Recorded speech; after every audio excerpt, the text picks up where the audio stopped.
The second one is the Accra to London Road Expedition. We are tapping into the tourism value, the sponsorship aspect, and the social responsibility side of it. But let me introduce my guest in the studio today. Let me go straight to Uncle Ken. He is a veteran broadcaster on Pensumaka and works with Joy 99.7 FM host the Ken Music Mix. Uncle Ken, hello, we're back.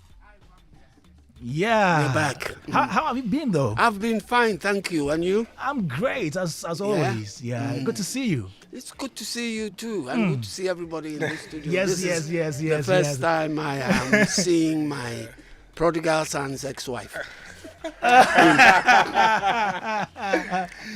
person. In person. Okay, man. No, let me jump the prodigal son's wife and go to a gentleman, in that cap. And he is a music and marketing executive, also a PR executive. His name is Randy Walker. First time in the studios. My brother, how are you? I'm Is great. it the first time of you being here? Yeah, first time in the On studio. Showbiz A to Z? Yeah. Yeah, so Randy Walker is actually one of the brilliant brains we have in this industry, music and marketing executive, and is here to help us do the discussion right now. Then, just sitting right here is the turn up on me, turn up. Yeah, let me turn your microphone up, Yeah, man. man, you turned it down early. And brother, how are you? Yeah, I'm good. Yeah, now we've heard the good news, Guinness Ghana coming on board, Ghana DJ Awards. Yeah. Oh my God.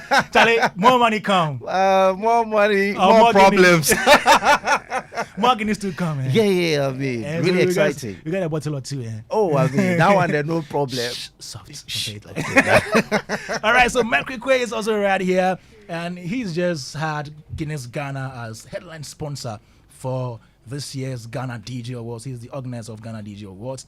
Yeah, but before we even go into the sponsorship conversation and all that, let me have a one-on-one with Diamond Michelle Bagona. Hello. Hi, darling. How are you? I'm good. Yeah, good to see you right here. Same.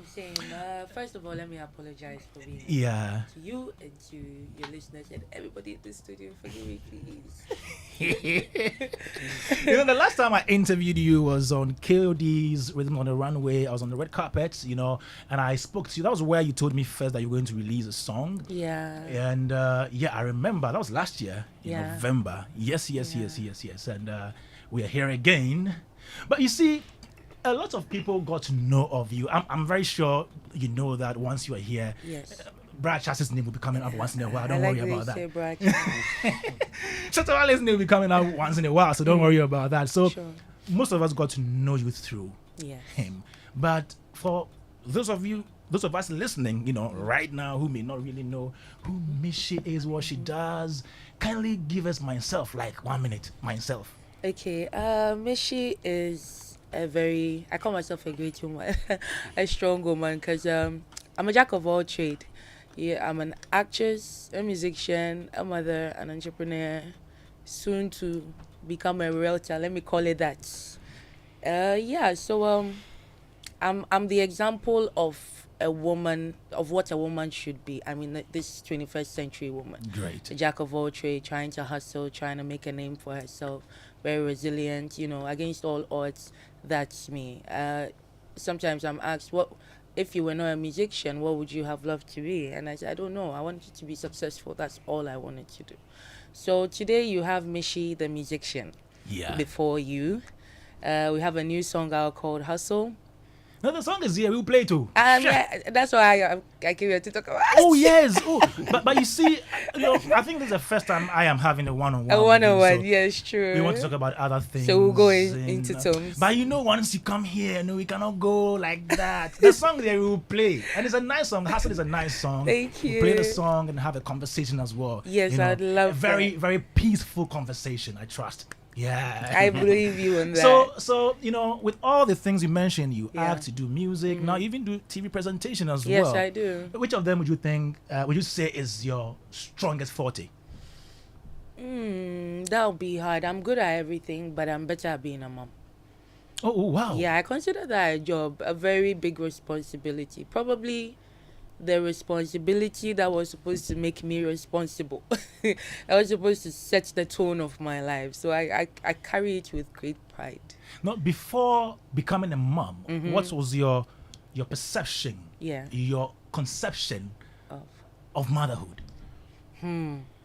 Well, if someone had told me I'll be a mother today and be this good at it, I was the type that ew, yucky. Now, I've cleaned diapers. I've sucked mucus out of a baby's nose. I would have never thought I would be this kind of mother. That's I never imagined. I'm hoping that this does not become my only child, though, because I enjoy the Okay. job. More on the way coming, right? Oh, I want 4 strong boys plus this one. God, please hear me. So you out. want 5 in total? Yes. You don't want a girl? Look at me. I was so much trouble. Oh, you don't want the guys to be coming to the house and I can't shoot. I don't want to have to be at the police station every time because she has got to fall in love. Please, I don't have the energy for what I took my mom through. I do love taking care of him. He's frisky, but it keeps me, energized every day. I'm on my toes. You realize I'm wearing sneakers most of the time. Yeah. I have to chase him wherever we go. It keeps me active, keeps me on my feet. I like it. No, so looking at Majesty, looking at how he is his entire, character, Yeah. attitude and everything. Did he take after you or his dad? So let's dissect this thing. See those ears and that head. Oh my God. The head and the ears equals the character, which is not mine. That's not yours. Look, my ears are very tiny. I'm a very obedient child. Okay. But the character, the ears, the head, no, they're not mine. The face and the legs. I don't know, as a boy, why did you take these pretty legs? He took the legs and the smartness. I feel like he's very, very brilliant. I used to be quite brilliant as a child, but I think it's a different level of intelligence, So I look forward to building that genius in him. And guiding him. Well, that's great. But, I've listened to a number of your interviews where you mentioned how strict your mom was in your life. And where was your dad during that time? Oh, my dad is the quiet type. I don't know how those two got together, but they are the direct opposites. Oh, wow. Yeah, like he's like so quiet, mute in fact. And my mom is like, lioness. So my mom did most of the training. Overprotectiveness too was key. So let's say that was one of the factors to my rebellion at a point. If you're gonna ask if I'm that kind of mother, I don't think. She was very good, provided everything. Because now you host could. shows, my next follow-up question, right? Yes, definitely. I would take some and leave some, especially the overprotective and overbearing part, because kids of my time, look at me at that time, and I was ready to break free. So imagine these ones who came with computers in their brains. You don't cage them, you guide them through it. You walk with them. So that's what I look forward to doing with it. Wow. If you notice, we do everything together. We go to the studio, I take him to work, we go to the gym. I stopped taking him to the gym. He's been talking to girls older than him. How old is he? How old is he He's 8, now? but the guy has good taste. Hey, And he knows my mom pin, so I have to be careful. hey, Majesty. Who is the father? It's the same character. Yeah. But it's cool. The taste is good. It's worth it. How influential was your father in your life? In a way, I have a side that's totally him. That's Okay. when I want to ghost. I want to go quiet and, log out of the world. That's totally him.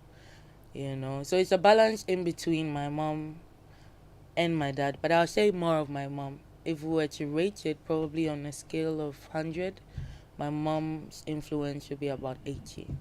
Wow. Yeah. You were born in Norway and you came to Ghana. At what age did you come to Ghana? Wow. Before we settled, I can't tell, but I was like in and out. You were very young? I was young. Till, let's say, about 16. No, I came to do high school. Okay. Yeah, so it was in and out. It was... Infantiman girls? Yes, infantiman. Infantiman girls. Infantiman girls. Oh, yeah. So I did most of my life here. Most of my training through my mom. Interesting. And you also attended Wisconsin University? I did. Did marketing? Yes. Wow. You've How are you using the marketing now? I'm an influencer. I don't want to brag, but I think I'm one of the highest paid on Instagram. I'm not a bragging type, so you never know. But influencing is where I'm applying the marketing. Oh, okay. So you Yeah, charge yeah. people. They I bring do, their I pro- do, I do. I their can say product or that's services and then my you post them. Okay. most lucrative stream of income at this moment. Yes, Wow. please. Yeah, yeah. That- The that's- internet is a nice place to be. Depends on how you use it. Yeah. Interesting. Showbiz A to Z. We're here with Diamond Michelle Bagona, and she's popularly known as Mishi, not Michi or Munchi. Oh, Munchi. Thank you. Shut up, Munchi. She's right here. She has a new song out, but we want to just get down, Yeah. know a few things about her before we listen to the song. If you have any question for Mishi, send them via 055 1111997. 055 1111997, and let us read to hearing right here. Now, at what age did you fall in love? Mishi! Hey, what a question. You've asked a very serious question. No, the question should be, or should have been, Okay. have you ever fallen in love? Yeah. Do we know love in this generation? Do we actually know it, or most of it is love? Okay, so please answer that question for me. Have you ever fallen in love? I feel I have, but I was young. And from my perception today, I can say it was more a duty of care. Yeah, and probably lust, a lot of lust. We have to be real with ourselves. Like, I feel a lot of people are in sexual relationships and they're hooked. But when it gets to the actual scandals and crisis of the relationship, they can't stand. But love withstands those things. Okay. So are we in love with each other, or we're just enjoying the coitus?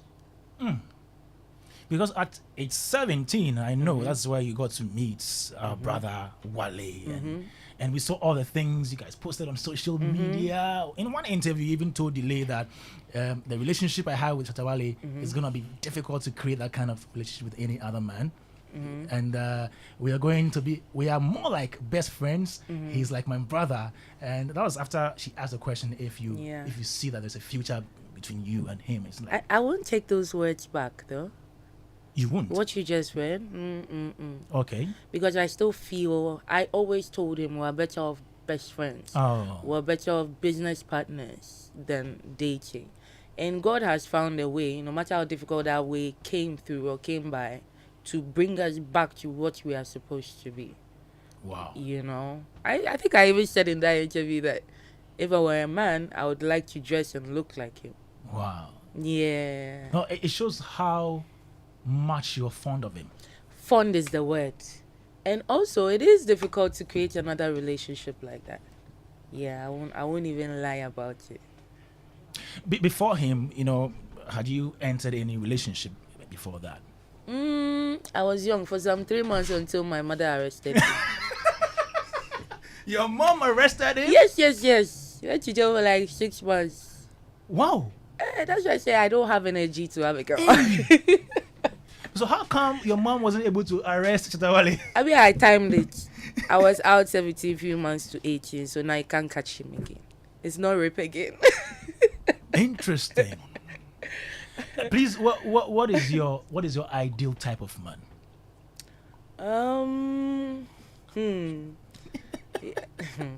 I was going to go the typical Ghana girl style. I want a broad chest, hairy chest, Tall, beard, dark. tall.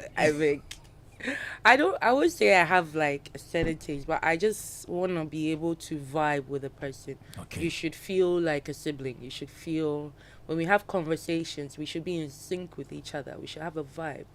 You meet someone and it's like they are saying what you were just thinking. Yeah, you're on the same, route with the person. Someone you're in sync with. I see. I heard you were studying law. Yeah. How far with that? We're on it. It's not easy. Especially juggling now with everything else I have to do.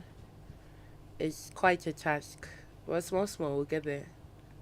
And now you've entered into media, mainstream media, full time, interviewing people. Now you find yourself on the other side. You Yeah. know, how does it feel? Because most times you have been interviewed. Yeah. Now you are interviewing people. People, yeah, it feels good. It feels good at least. Don't get to ask me questions again. The only painful part is some of my guests are so naughty. I'll ask a personal question, then they'll refer me to my past. I'm like, are you the interviewer? I am. But it's fun. It's fun. It's nice to be in that seat.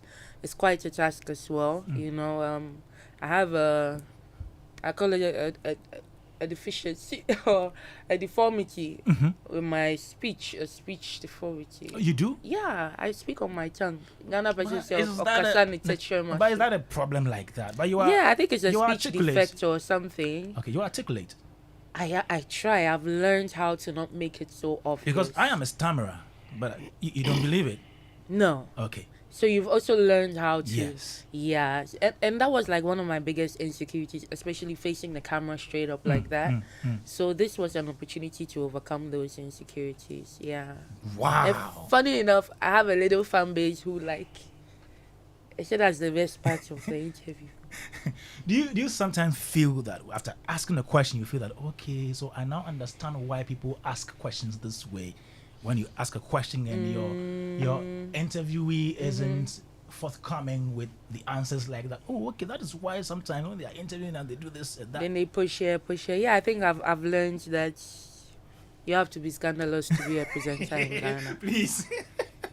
So I learned, you know, at the point I was writing my own questions and I had this little boy photocopy. Okay. I was trying on everybody, but he alone, dear, it's oh. He didn't lie you, but the response from the people was not what I expected. Okay. And I felt horrible, like, wow, I actually got the news to get out there, but it's a child. I get it. And the response was, I have a confident child. So I don't see some things as, you know, not the regular Ghanaian or how the regular Ghanaian child should be. Okay. And this went left.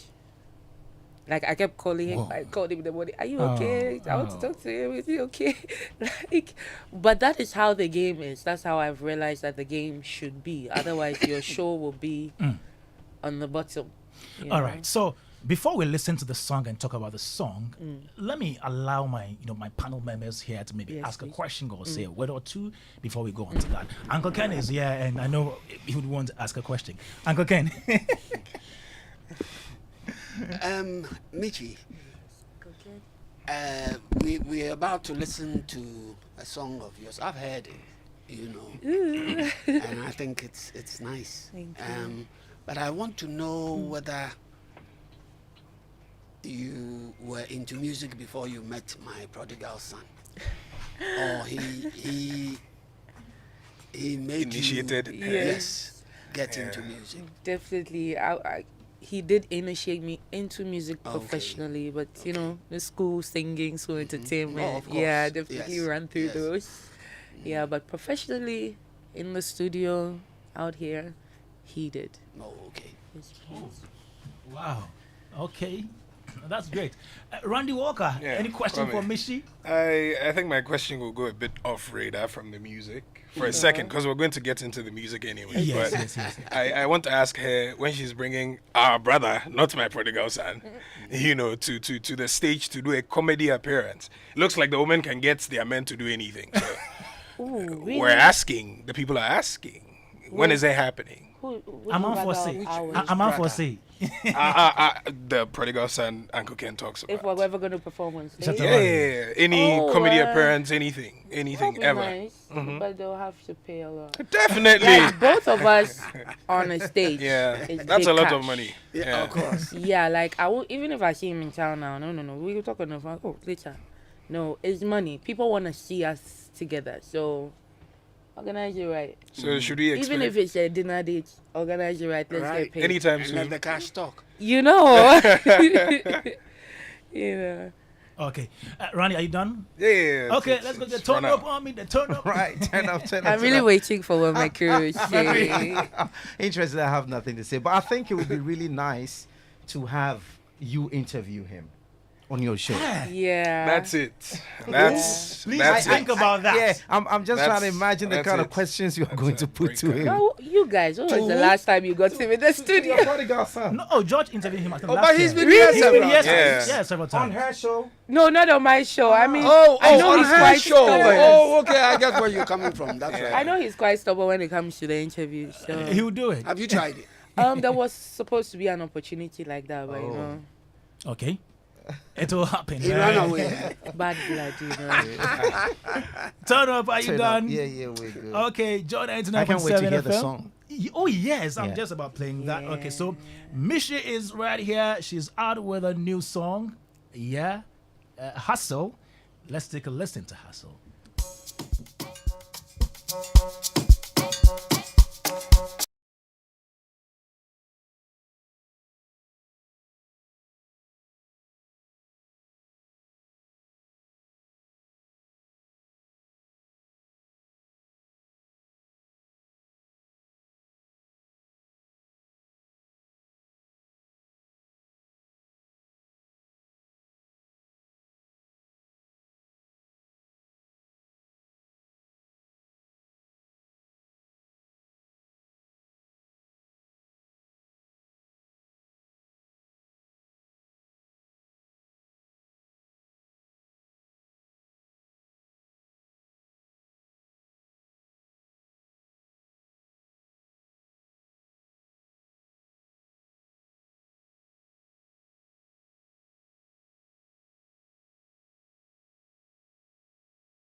Well, no, don't talk Mishi. Let me pick the thoughts of Uncle Ken, Randy, and Turn Up Army boss. Before you speak, let me start with Uncle Ken. This is Hustle by Mishi. Yes. Oh, so what I told you was off air? Yeah. The discussion we Yeah, had it was about off air. It Oh, was I off see. air. I thought it was on air. No, no. No, I was telling her I heard the song last week Okay. and I liked it. Wow. It's one of those catchy tunes, easygoing, you know. I'm a piano. Yes, and it will do very well in the clubs, I think. Great, You great. know, because it's very danceable tune. It's a Very, very really, really danceable tune. Well done. Thank you. Randy? That's a good advice.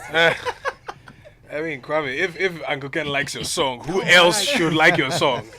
But I mean, it's easily, a song you can catch on. So it will travel, it will do the trends. TikTok is a big thing. It will go there, it will blow up. Mercury, I'm sure will play. Oh, it it's on the already show. in his playlist. You know, Yeah. and imagine if this song was an opener to any of the morning shows that were, dissecting any entertainment stuff. Like, Daybreak first hits. song on the show, Yeah. with the hustle, pa, pa, pa, pa, pa. That's mad. Charlie, you two get brains, oh. Of course, he is a marketer. Okay, turn up. Yeah, I think there's a very beautiful song. If you listen to the arrangement, Yeah. I love her vocal on the song. Yes, you she know, took it. because that's the first thing that I wanted to listen to, and I'm happy I'm getting to listen to it right in front of Yeah. her. You know, it's surreal. I think it's a song that would go far. This is Sama Piano. This time I'm a Michi. I call it Michi Piano. Michi Piano. Okay. Right. Michi Piano. You know, it's great. It's a good starter, for the day, because when the day opens, the hustle starts. So as I heard, that will be like a big prelude Yeah. to a lot of, activity during the day. So I expect to hear it, a lot on the morning shows and the brunch shows because the hustle is on. This is real. And the sound is great. The sound. yes, yeah. Yeah, What do you Sky think? Beat, Oh. aka Sky. Baby on the Mix. Oh, amazing. It sounds really good. And that's like a very good booster to every DJ. The sound has to be Yeah. right. Right. And this is great. And this has a good sound. Yes. Mishi, who wrote the song? I did. You wrote the song. Yeah, Everything. everything. I'm tapping into my inner writer. Your inner writer. Yeah, so expect an entire EP written by me next year. How long do you see yourself doing music? For how long? As long as it's paying, I do have goals. That's why I'm going to school now. I have several goals for the future, and it wouldn't include doing this, for my 40s, my 50s. Hopefully we can go into politics, one day. So let's see. I Politics? can't tell. Yes, definitely. You have political ambitions. What am I going to school for? What are we studying law for? Oh. One, to back my NGO in future, and then two, if there's Any Any special space for reason? me at the Any top? special reason you want to enter into politics? into politics, that's literally the best job in Ghana at the moment. That's the Let's reason- be as real that's as the we reason can you want to be. be a politician? The one reason, aside that, it's giving you a certain status in society that opens doors for you that might not be open to anyone else. So it's for the status, for the opportunity to be able to help other people. It's an opportunity to help. You can't say everybody's doing a dirty job in there. Or No, Kwame, I'm listening to you. do you think everyone okay. is when being? she says she wants to get into politics, Yeah. which area of politics? You want to be a parliamentarian, or you want to be in a party?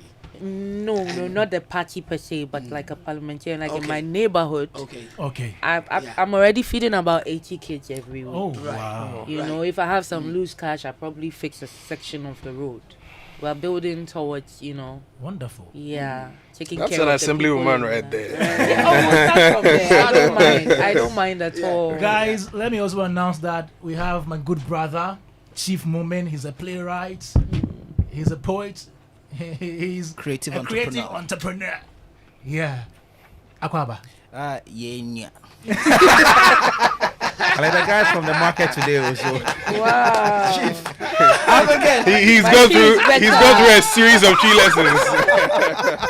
Oh my God. Well, I suppose I didn't say it well. Oh, you said it well. But Okay. I think it was where it was coming from. Yeah, but also yeah, no.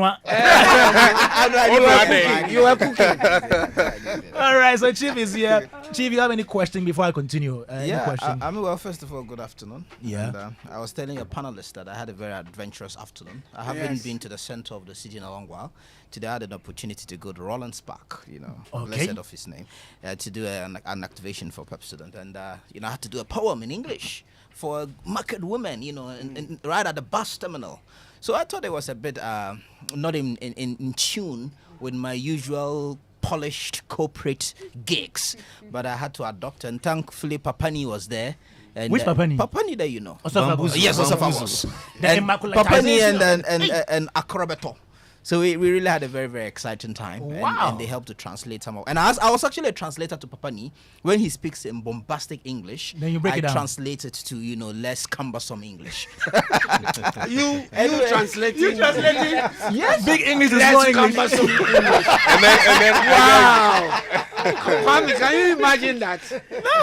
And of course, See this guy. on my way I was in traffic, you know, I wasn't moving, and I was listening to Michi. Thank you. Mishi. I was Mishi. Mishi. Mishi, sorry, Yeah. Mishi, sorry. But a lot of I people think call that- you Michi.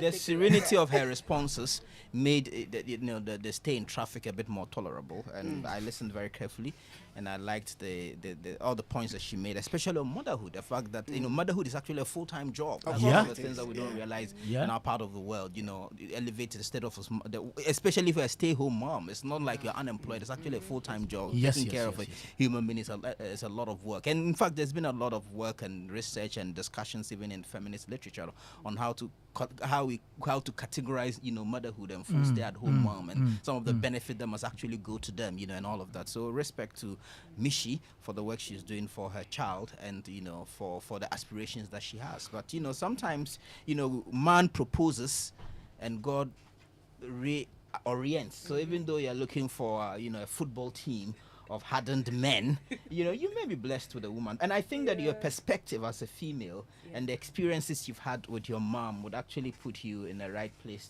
to be of a great mother to a daughter if the daughter comes. So I wish her the best. And of course, the serenity also translates into the song that we heard.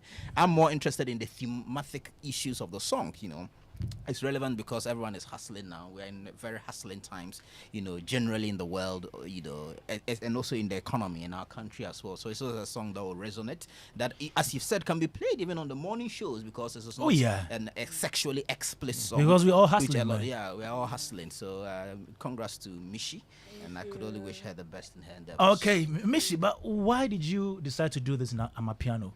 You could have done it in high life, in hip hop, in any other genre. That's the trend now. I wanted it to be danceable. They keep saying commercial music, so they've taken it off track in a way. Let me put that in a very safe way, But stick to it. Should be nice. It should still be your own craft, no additives, because the people want to dance, so you're just singing anything. No, so it has a meaning. It's danceable. It's trendy. Covers almost everything. Are you looking to maybe release an EP, an album? Yes, definitely next year. God willing, we'll release another song this year, and then next year we drop something else. Wow. So when you released the song,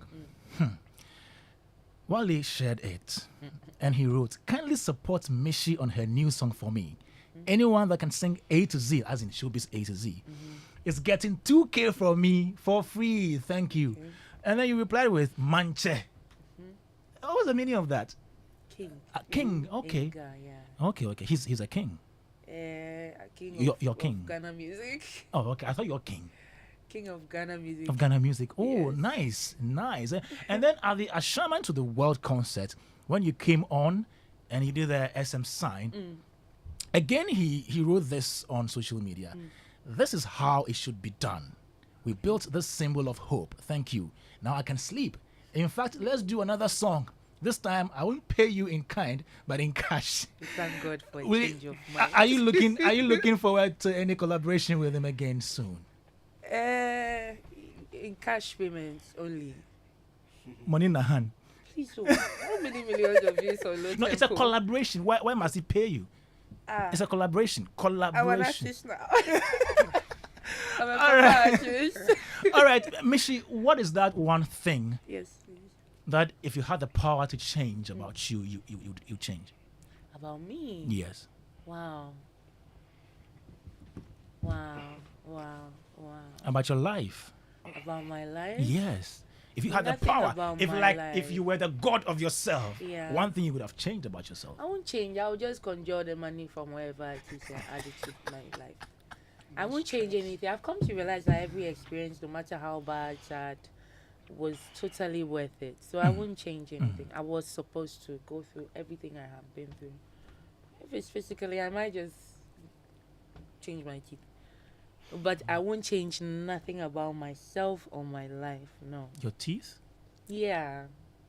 You have a beautiful setup. Oh, thank you. You women don't see the flaws that we women see. Really? I mean, you barely even notice a new hairstyle. Your We wife don't. can walk past you. We don't care. several BBI times. are the same. Is it that you don't hear, you don't care? We don't pay attention. Uncle maybe. Ken notices actually. He's more particular than the average man. Well, that's good to know. So we're all learning from him. All right. Please. All right, Mishi, any final words to your fans out there where they can find the song? Yeah. Okay, the song is available on all streaming platforms. Play Audiomack, Apple, you have it. Just type Mishi GH, MICHY space GH, and type Hustle. You're gonna find it there. Also follow me on all my social media platforms, Mishi GH everywhere, Instagram, Facebook, YouTube, TikTok. And I love you guys. I really, really do. Your love is overwhelming. Keep hustling. The world belongs to those who hustle. Thank you very much, Mishi. Yes, it's been great having you right here on Showbiz A to Z. The song is out now. We're going to play it. Yeah. As for Turn Up Army Mercury, it's already on his playlist, so he's playing it almost every day. Yeah. Hopefully we get you here some other time to talk about other things, maybe politics. Yeah. Yeah. Not now. Don't get me in trouble. No, not now. Later. Let's wait for the future owners of those parties. For now, I might be rejected for life. But you said something. You said politics is the best job in Ghana. Oh, she Yes. said it. Yeah. Is it? Financially, She said it. So I mean, status-wise. I think I agreed to a certain level. So, yeah, Because I'm in just Ghana being you have to real. be hands-on. I mean, come on, it goes beyond just the laws and the policy sometimes. You need a certain level of political will to change some things. So I mean, to that tangent, she could be right. But I get where Chief is coming from as well. I know. Yeah. Okay. We are worried when politics is seen as employment. You know. Did she actually say It's that supposed to be tongue in service. cheek? It's supposed to be Or she service. meant it the way it was said. The way everybody. Well, yeah, but it's a Exactly. popular Yeah. perception that Yeah. people go into politics to make money, Money, right? So yes. we would like people to go into politics to effect real serve the transformational people. To serve the Yeah. people. You know, But this is us. So and Because- extend because that is already the you impression. are serving people it means in your that neighborhood. Something, Yes. something is wrong just somewhere. expanding. Yes, in our Yeah. society Giving that them we need extra to look at. opportunity. I mean, she's doing the work already. Yes. Just add the title But to, to, it and the salary. to amplify and magnify it, I don't You think it can. should. I don't think it should be about You- making you- money, you- but to give out to society. Thanks so much, Mishi, for coming Thanks for through. having me. Yeah, so Mishi is out with a new song, Hustle. We are hustling. We all hustling, and so we need to listen to this song and get inspired.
We had a chat with Mishi, and she's out with a new song, Hustle. Yeah. In the meantime, we're here to talk about Accra to London expedition.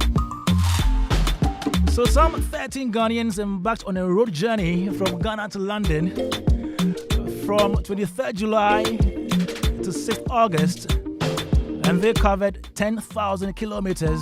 They went to Cote d'Ivoire, to Mali, to Senegal, to Mauritania, Morocco. They got to London, yeah.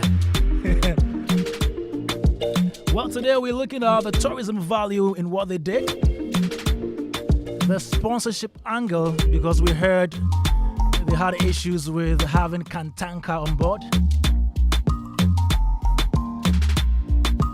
But we also know that they're doing this for social responsibility, raising funds for some libraries and some schools in Ghana. So today we're going to have a discussion on this one. Right here I have Uncle Kennedy, broadcaster. Chief Moment is a playwright. I have Baba Sadiq, founder of 3 Music Networks and Widerland Festival. And I have Randy Walker, who is a music and marketing executive. Mercury Kwe organizes Ghana DJ Awards. They've been doing this for about 13 years. Wow. And they have a headline sponsor, Guinness Ghana. He's also right here with us. In the meantime, though, for those of you who have not really followed the story, those of you who may not have listened to, the people who went on the road tour to London speak, let me play this interview they had with Andy Dusty on Hits FM. Take a listen. When we come back, the show continues. Yeah, Andy, we made attempts to get them to give us cars for this, but as we have been informed by the CEO yesterday or the day before, the information didn't get to him well, and we weren't able to do it. It would have been a plus if we carried a lot of Ghanaian brands on this journey. Now, what happens to the cars? Are you driving back home, or are you going to ship them? Are you going to fly them? What happens to the cars? We're going to ship the cars back to Ghana. There have been requests for us to drive back. There's been offers to sponsor us drive back, but we have work to do. We took about 3 weeks off work to do this, and it's about time we came back home to work. We all together will be away for about a month, and you know what it means to leave your business for a month in Ghana. I see. So we'll be shipping the cars to Ghana, and we are flying to Ghana.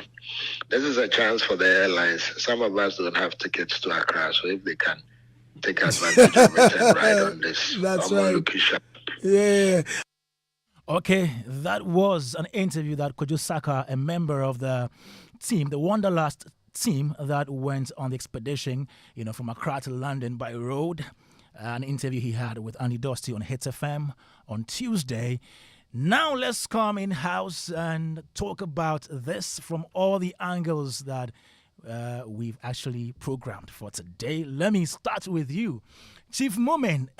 Okay, so let me take your first impression when you heard that some people had decided to drive from Ghana to London. How did you feel? Okay, let me just start by saying hello, good afternoon to Professor S.E. Sutherland Addy, who is a very regular listener of our show. Oh, wow. She just finished putting together Panafest, which was really very successful. So good evening to Prof.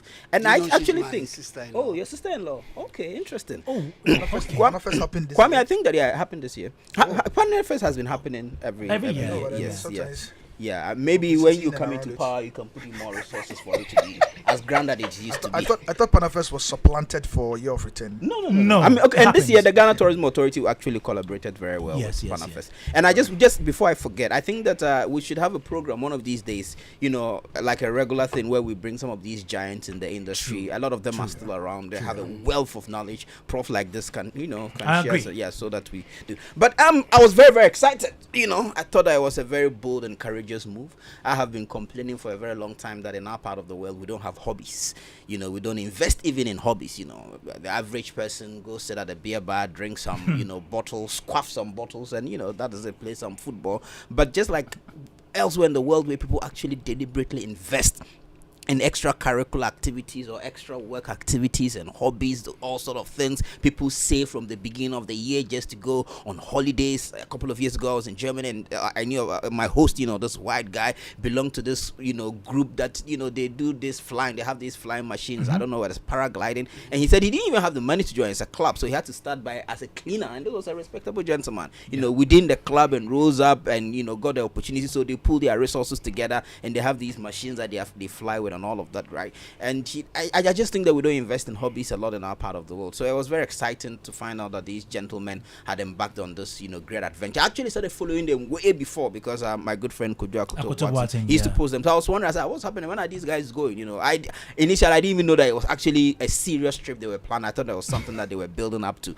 But when they started, you know, traveling around the you know, going from the country, moving on, and I thought it was also a lost opportunity, though not a loss of opportunity, but I thought that the curation around it could have been a bit more deliberate in terms of, because I see similar trips done by other people, not from Africa but from Europe. You know, they build a whole YouTube channel around it, you know, the powerful videos and all of that. I think that's it's a good start, let me just say, because I thought the adventure, because they were using their phones and sharing, I thought that the information around it could be better curated and a bit more deliberate. We could have built hype around it compared to how Bassi did the cookathon thing, and it was a whole, you know, it could have been, I think that it could have been a bit more festive. You know, Ghanaians could have come out more in their numbers, but I feel that it was very organic, which is great, and I think there's an opportunity for, you know, to people to know that, okay, it is possible. You know, they are kind of like pathfinders now that they have done it, even though we know that one or two people may have done it in the past. Some articles also came out, but I mean, the group in this social media era driving, I think it was a fun thing to do. And I think that it's a powerful example for people to actually pursue interesting hobbies. Not all of them may be expensive hobbies, but I mean, we should really enjoy life beyond bottles and asanka. Uncle Ken, did you believe they would get to their destination? Of course I did. You know, I mean, I knew though, because they just wouldn't get up and set off without planning. You know, and I really, really enjoyed it. But unfortunately, like Chief just said, others have done similar trips maybe by themselves. Yeah. But we never hear of such things. Is it because we as a people are not too, you know, interested in such adventures? I think it's just about one or two people. I don't think there's like something people have really done. No, and that was back in I'm the saying 60s yes. or 70s. No, even 2017, I just saw an article of somewhere of a gentleman who did a trip in 2017 from one of these European countries all the way to Ghana. As for from Europe to Ghana, there's been a number of them, even this year. know, Yeah. But from Ghana to and Europe, my point is, why don't we make a big scene out of such things? Is it because we as a people are not too, you know, interested in such adventure? I think that is the issue. That's the issue. That we as a people are not too, you know, we sit back and we say to ourselves, then how? Yes. You know, that is us as a people. But yet these gentlemen and the lady, you know, they made sure they got themselves prepared for the trip. You could read on social media and suss out that certain people didn't really realize what it takes to undertake a trip of that nature by some of the comments that people made, you know, and the way certain people were doubting the authenticity of the reports that we were getting about the trip, you know. People didn't know, for instance, that the guys had to secure their Schengen visas, you know, that enabled them to go. Others were asking questions like, how come left-hand drive vehicles could arrive in England, for instance, you know, and so you realize that we were in the dark with a lot of information about the trip. But the guys, even, you see them, and they are normal guys who are just having great fun, but got together to think deep and plan for the trip. And I'm glad they succeeded in getting to the destination. You know. I'm really glad. As for the sponsorship part, Abu's here. What's his name's here? Yeah, so let me come to Turn Up Army Mercury Quay, then I come to this direction.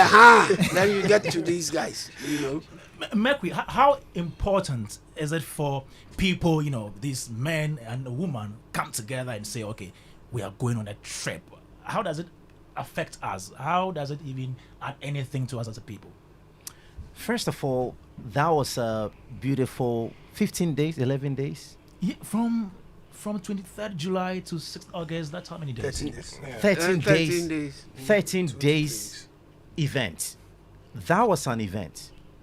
And when I heard about it, when I started following, I was like, this is beautiful. And from an event programmer's perspective, I could tell how huge, because look, let me just give you a little insight into what this could have been or could be moving forward.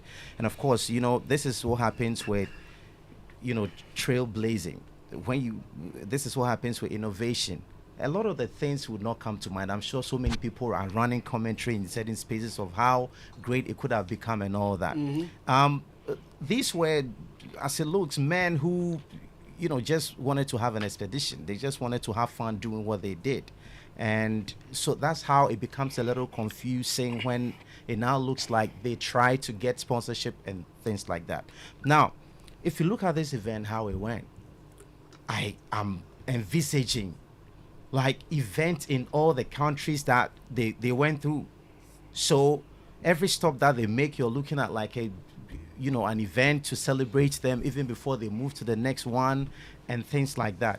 So it's a very great thing, and I think moving forward, it is something that could become one of the biggest things in the world, and it's great to have come from Ghana.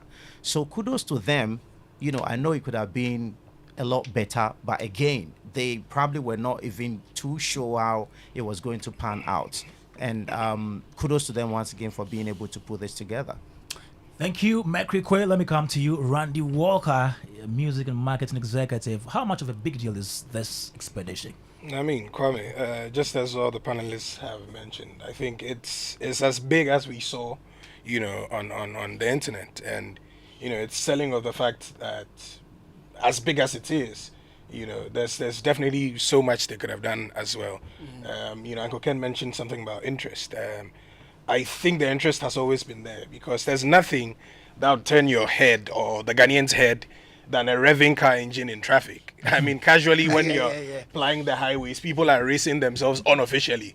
Like it's an unspoken rule. The trotro driver next to you sees you, he's like, it's on. And then you're going attempt to the next junction, right? And then faster. every now and then, every Sunday, the cars start making their way to Pram, the hinterlands to race. There are motorcycles on the streets of Accra every now and then, every weekend, every holiday. So there's a bit of interest. It's definitely beyond the interest as leisure. There's that eyeball there as well. Commercialization, I think, obviously. There was, a bit of, introspection they could have done before embarking on the journey. Like Mercury said, it's the event programmer's dream. This is like a fortnight in nowhere. Like that's the caption. Like a fortnight in nowhere. You don't know where your car is stopping. You don't know who's giving you water to drink. Like, join us on a journey of discovery. Some years ago, I think when one of the popular car companies were, inaugurating their 25th year anniversary, they did something, Journey to Discovery. I think it was from Europe to China to test a new model they had released. It could apply the same route, but we'll get into all that. But I think it's as big as the experience gets. And shouts to all the men. One thing I'm very, very sad about is one part that I read on the blogs. Which one? There was this mechanic who was supposedly supposed to join them. But the guy said he didn't get his passport. I'm like, so if God was going to bless you, this is how you missed out. your No, he didn't get his passport. Yeah, he didn't have a passport. Ah, he didn't have a passport. Yeah. So he didn't get to write in time before the travel. Oh. So, you know, and they were not allowed to take their wives along as well. That's another thing else. No, wait, wait. Who didn't allow them to take their wives? I mean, They did not go they with their agreed wives. among themselves. Okay. Aha. They You know. agreed. Yeah, but this was not a trip to take wives. Yeah. Oh, but Emotional support. Emotional support. And again, Okay. but I mean, a first time, such a Nah. dangerous. Handbags are allowed. you know, morale boosting. Morale boosting. Then moral boosting. This from the principle of the handbag. Oh, No. please. Please. I mean, this is the first time they are embarking on this journey. They don't know the dangers. Why would you want them Why to would endanger they want their them families? to endanger their wives on Saturday? All right. Let me come. Are you done, But one Randy? did go with his son. So Yes, the young boy. Yeah. Yes. Yeah. And he enjoyed himself. Oh yeah. He enjoyed Yeah. himself. Yeah. Yeah. I mean, yeah. So that's But just. Kwame, what you it- know something else that this trip actually brought to the fore. The guys said in Africa they used their Ghana card Yeah. Yes. okay, West Africa. In West In West Africa. Africa. In West Africa. Yes. Yeah. till they got to Mauritius where they had issues. Mauritania. Or Mauritania, Yeah. where they had issues, you know. And then I understand the G-Wagon had to come back. I think No. it arrived. Yes, it was one of the 5 cars that made it. Yeah, it made it. Yeah. I think there was only one person that didn't get to the Somebody- it destination. would be sacrilegious for the G. Yes, because the person had to. go, and then eventually ended up in Moses. Yeah. One of the posts I saw. Yeah. where it I was mean, made. yeah, it was. Yeah, it said that he didn't continue to London. He Aha. wanted to do a European Exactly. tour G-Wagon exactly. before coming to. did not continue to London. Yeah. You know, But it it made ended it to up Europe, in, yeah. in Switzerland or one of the European countries there. As for the issue about talking to sponsors before the trip, angle of the conversation, which I understand is the next angle of the. It brings to mind the point I made. His bite on the introductory check. Oh, Baba hasn't. No, we will come to him. Don't worry. Yeah, we'll go to. No, he's Baba. going to the second Yeah, angle. yes, but I'm And prompting again- Baba to get there. okay. Okay. You know.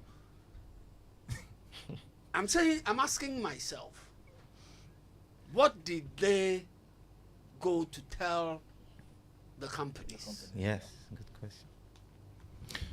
Because you see, from your last roundtable Yes. thing that you did, it taught me so much.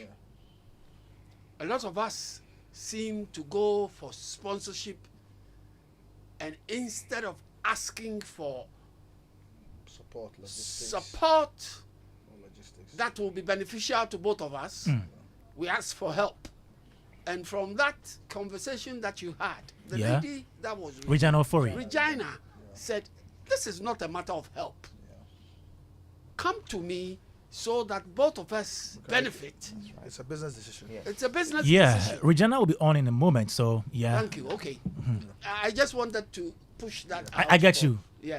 Okay, so that's the angle that Uncle Ken is coming from. Let me go straight to the sponsorship angle, because we heard, from Wanderlust. Okay, Wanderlust. They said they went to Kantanka. Not wild. Wanderlust. But Wanderlust. I know in the first place, You know, a lot I of got the first time when I confused saw it, Wanderlust. when Kojo tagged me, Yeah, in it, you- I was like, Is it Wanderlust? Wonderland. But obviously, all of it. is Wanderlust. Baba, Okay. you wish you had done this thing. Of course, I did. I said know it when I saw myself. it. When I saw it last, I saw it before they went on the trip.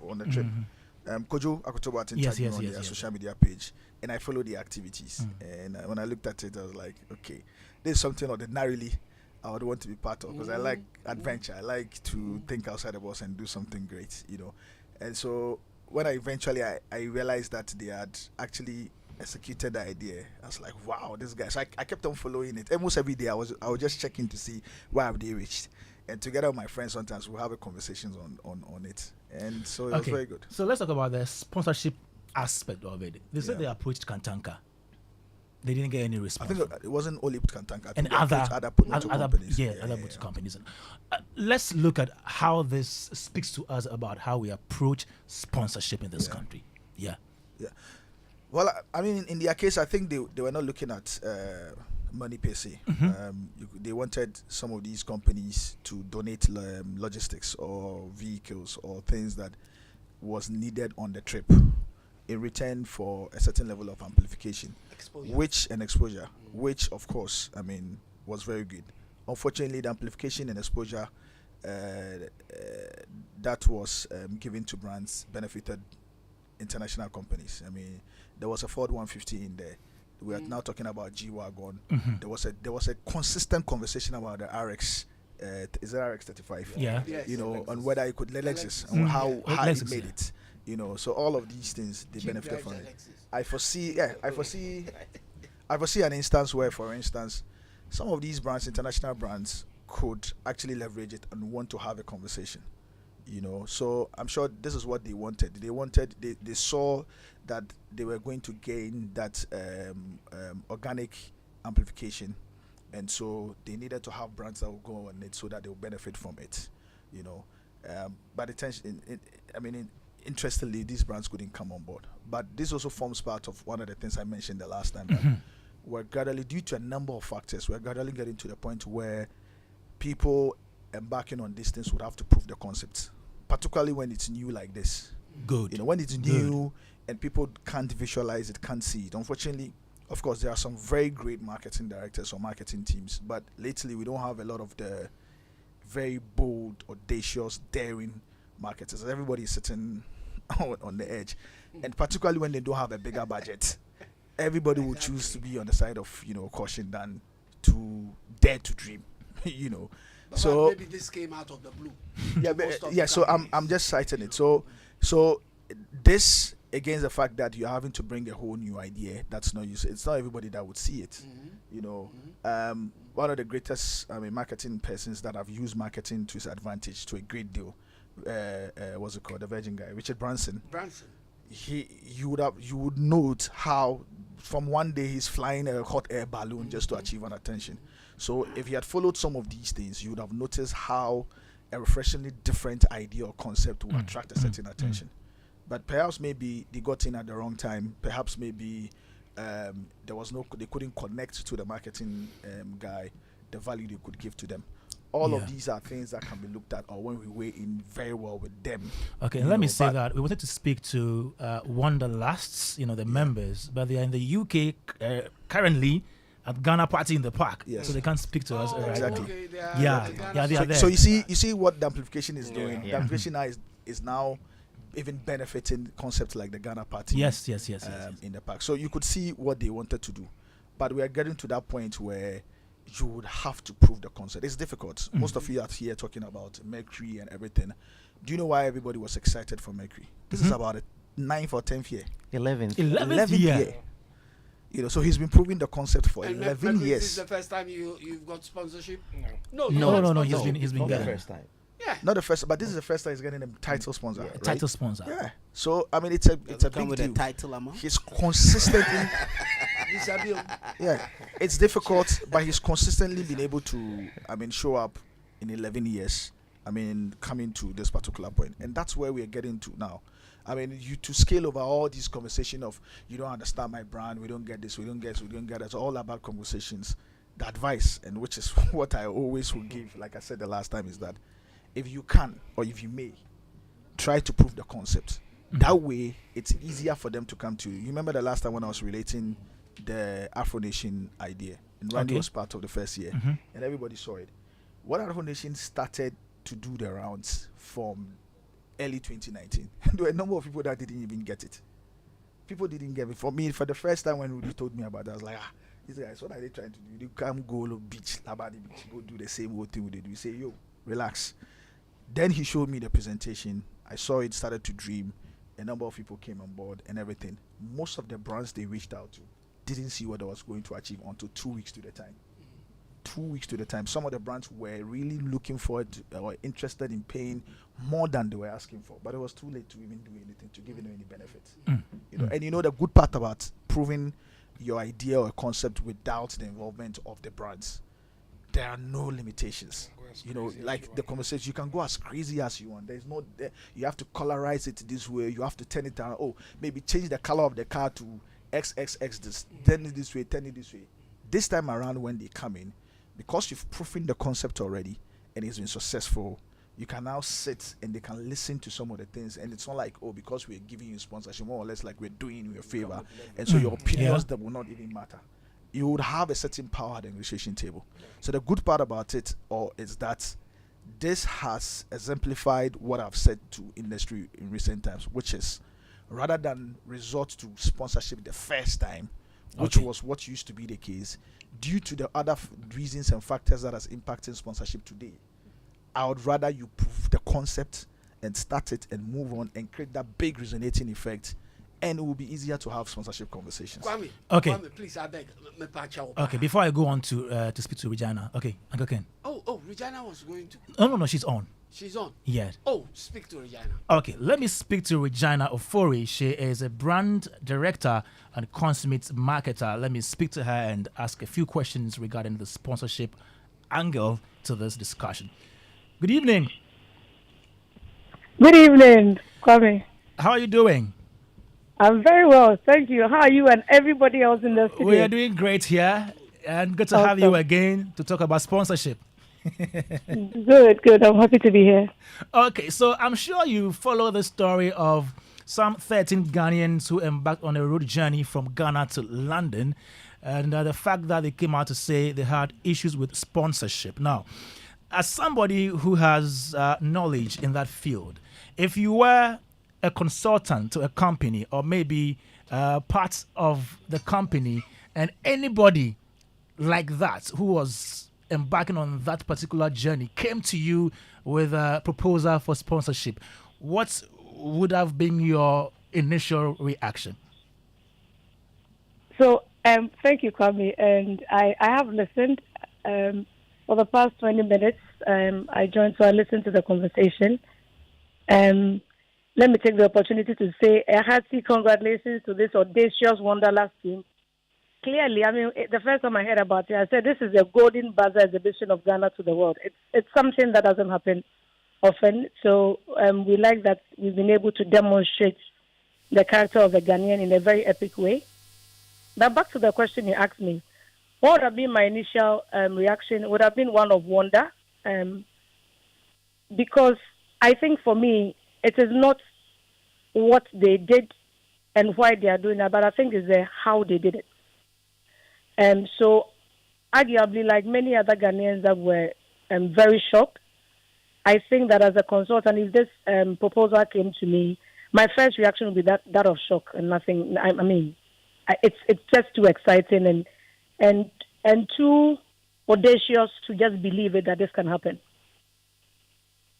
What would have convinced you to grant sponsorship to this, in spite of the fact that you'd be shocked? I think maybe two or three things. The first thing would be, what do I have to offer? And so if I consider a proposal from this team and the fact that for me it's literally a road trip to London, I'm looking at, for instance, if I'm a car brand, I need to be, in fact, triple sure, quadruple sure that my product is of that quality and it can withstand the expectation of hitting the road from Accra to London. So that would be the first thing.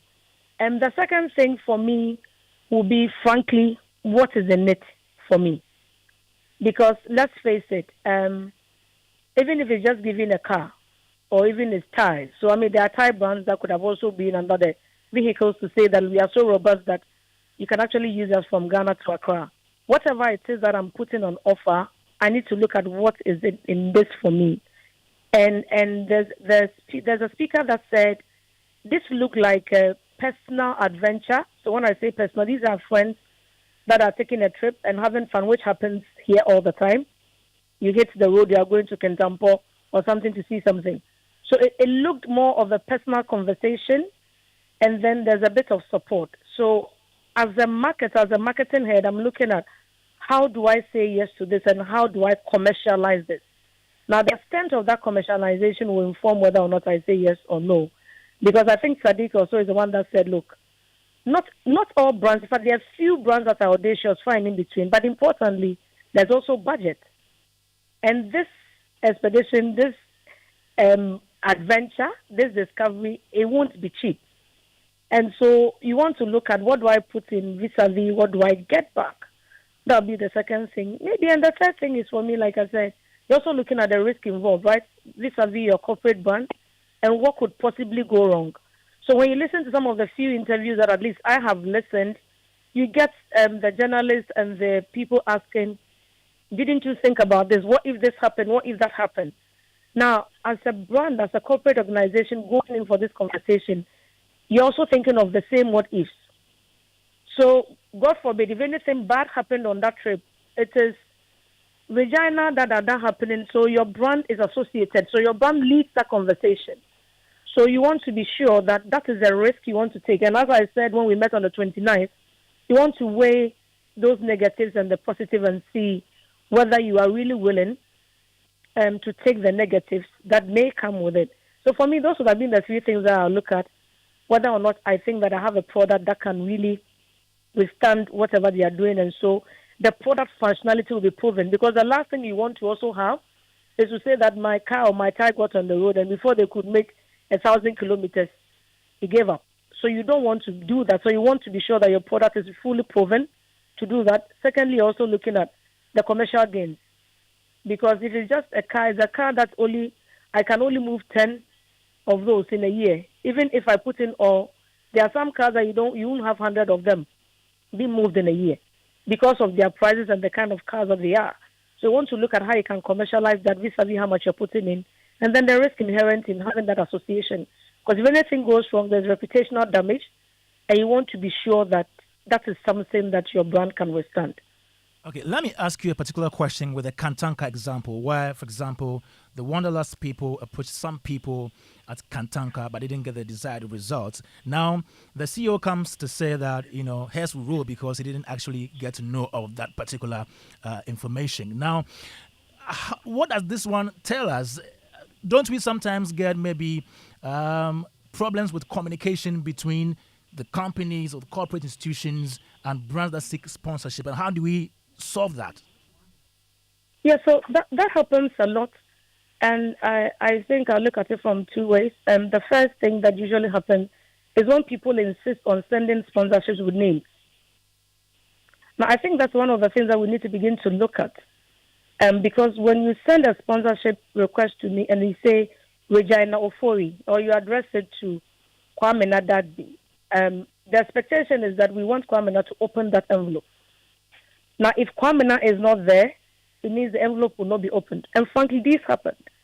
So it's important that for people sending requests, we begin to look at designations more than the titles. And I think sometimes people think that, when I have the address specified, then somebody looks at it. But today, it could be Regina looking at it. The next minute, it could be somebody else on that schedule. So that happens all the time where messages come through, requests come through, and because it is personalized and it has somebody's name on it, it falls through the crack. Before that person sees that, it may be late in the day. So that's possible. Of course, the other thing is also the fact that, it could just be one of those excuses. Because, really, like I said, I'm sure the person who may have heard it first thought, this may not go anywhere anyway. I don't think how possible it is. So that could also be a possibility. So that could be a very easy way of dwelling the conversation, right? But otherwise, I think for me, the key thing is the way things are addressed, one, and also the fact that sometimes it's a very simple way of saying I didn't see that, when in all honesty, the person may not have seen that, but the people below him may have just held on because they thought that this thing, nobody will even believe it will work. So those are the two possible things that happened. Okay. But I would like to believe that clearly he didn't see it if he said that. Leaders work with integrity, so I'd like to believe that maybe in all honesty, he didn't see it. All right. Regina, let me ask you this final question. So with the current feat that Wanderlust has achieved by, traveling from Accra to London by road, what would you say their sponsorship prospects are if they want to continue doing this moving forward? I think it's they are in the best of places ever. I mean, I am more than jealous of where they are, because clearly I think they have proven a concept, and the concept they have proven also, it's a very solid concept, right? So for all brands that did not even say yes to them, I'm sure by now they are just there and they are saying, why didn't we do this? So now they have something that is proven. They have something that is proven locally and internationally. So just I think as Sadiq just said, so there will be international brands that could be looking at this and jealously to see what can we do with this. And as I was thinking through it, I was thought about the many activations and challenges we can even do locally. So for brands that were visibly present, even though they did not support, they can recover some opportunity even now and work with them. So there are products, I won't mention names again because brands have people that speak for them. There are products that we saw. They mentioned them, we've seen pictures. They can actually recover this opportunity by working with the team and bite pieces of the storytelling and tell it in full. Because some of us caught on from midway. I didn't start, because by the time I realized, I think there were some 4 or 5 days into UK, right? Some people started, but few people started the journey with them. So there's opportunity to recover by doing that, like I said, bite pieces of that information. Brands that were visible can own that conversation to prove the functional ability of their product. So this product withstood the test of time. So they can begin to talk about it. And this one, there's evidential proof of that happening. Activations around those conversations. And I've just been thinking about it. What will happen to those cars when those cars come to Ghana? It's something that Ghana Tourism Authority must begin to think about. Because if you ask me, a very audacious way to meet those people, the audacity they had, is actually to pick those cars, give them a replacement of those cars, and Ghana keep those cars. This thing it's something that we keep for people to look at. Just as you go to Nkrumah's place and you see his car, these cars are the first cars in Ghana that ever made a trip to London. And we should not just let them be. I mean, even if we would, we could do spot the car activations when the cars come in. So there are lots of challenges that we can do. But for the team that did this, they don't have any problem ever doing anything again. Because I don't think there will be anything that will be harder than this, doing this the first time. Any other place, even if they decide to go by road to China, I'm sure today people will believe it, that it's possible. And so it is endless possibilities for them. And for sponsorship abilities, it is endless. And there are so many challenges. And I'm really looking forward to also the media beginning to show the way. Because we say negative news sells. But when there's positive and patriotic news also sells. Look at how Ghana, everybody is rallying behind these people. All brands are associating. And I always said brands that are now associating with their logos owe themselves the moral responsibility to support the why they did this. Let's not just slap our logos and say they are this, they are these boys, they are these, whatever. Let's support them. But really, sponsorship, they won't have any issue going forward if they decide to embark on any journey or any adventure. Thank you very much, Regina Ofori, for your time this evening. We appreciate your time.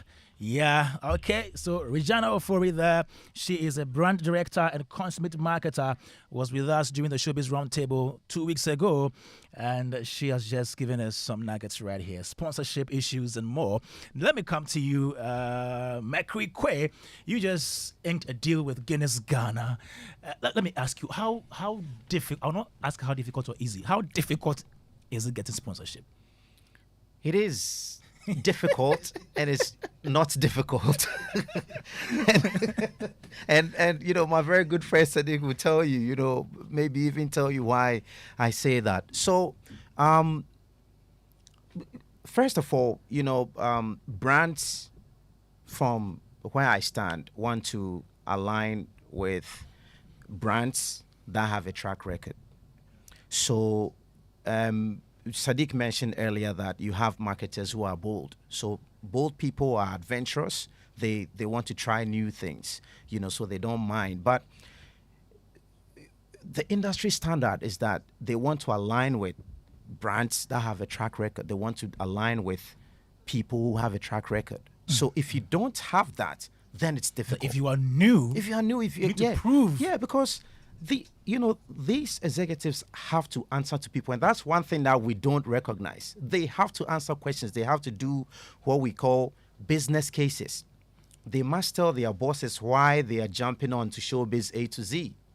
They need to make a case for it. So if you don't have something to show in that regard, then it becomes very difficult. Even if the marketing executive is your friend, it becomes difficult because they go and they ask them questions that they may not be in a position to answer.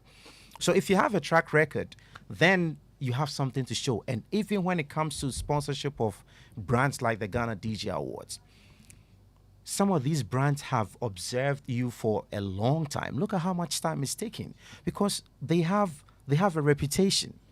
You know, there's something called alignment. They must align with your brand. So where is the meeting point? So all of these things come to the table. All of these discussions come. And these are what inform the decision to finally put the stamp and say, okay, let's go with this. So it is difficult. It is not difficult depending on which side of the How did you get Guinness Ghana to be on board Ghana DJ Awards? By being consistent, by investing heavily in my brand. Anyone who has been close to me attests to the fact that dedication, commitment, investment. I mean, I have sold my cars.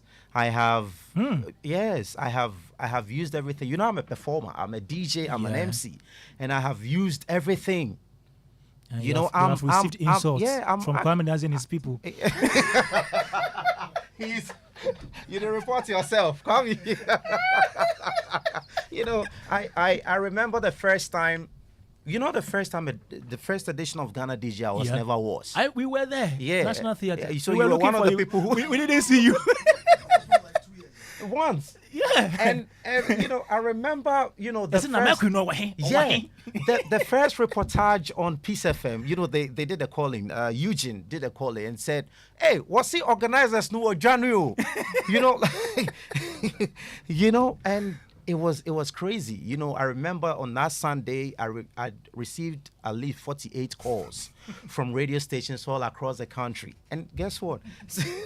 since we We're traveling from Koforidua to Accra those days.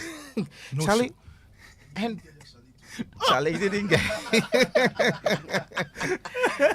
And Kwame, I was very lucky. You know, the very first year. This was the most embarrassing. I mean, forget about everything you saw, everything you heard. My first edition of Ghana DJ Awards, I was able to make a great case. Okay. That Honda, the brand Honda, came on board. Wow. So first edition of Ghana DJ Awards, you know, Honda was a sponsor. So I guess if they were ready to give a car, but the car came, but the event never happened. So it wasn't the sponsor's fault. No. And why did the event not happen again? That event. What happened? The event didn't happen. You couldn't pay for the venue, right?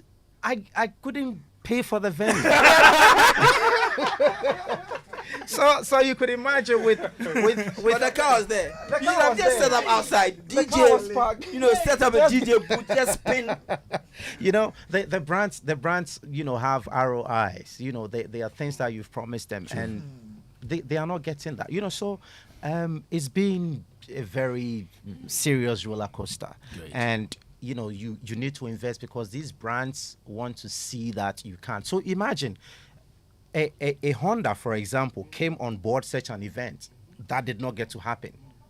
So next time, if you are Very scary. Exactly. Going to some of this Yeah. partnership to get into some of these, you know, so they want to be on the safe side by dealing with brands that are trusted. So we have over the time built a lot of trust. You know, there are times that we have done trial for brands.